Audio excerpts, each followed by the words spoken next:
বাজারে গিয়ে সম্রাট আকবরের একবার বেগুন দেখে খুব পছন্দ হলো। তার সাথে ছিল বীরবল। সে বলল, জাহাপনা, এর নাম হচ্ছে বাগুন। এর যে কত গুণ! এই বাগুন যদি আপনি ভাজি করে খান তাহলে আপনার শরীরের সৌন্দর্য ক্রমেই বৃদ্ধি পাবে, আর ভর্তা করে খেলে আপনার রাজত্ব আরো দীর্ঘায়িত হবে। এরপর সম্রাট জনমের মতো সেই বেগুন খেলেন। এতে তার পেটে সমস্যা হলো। সম্রাটের মেজাজ তো খারাপ।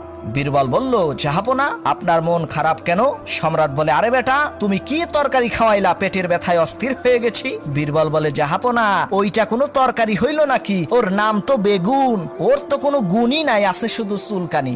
সম্রাট বলে, সর্বনাশ! কালকে বেগুনের কত প্রশংসা করলে, আজকে বদনাম। এক মুখে দুই কথা।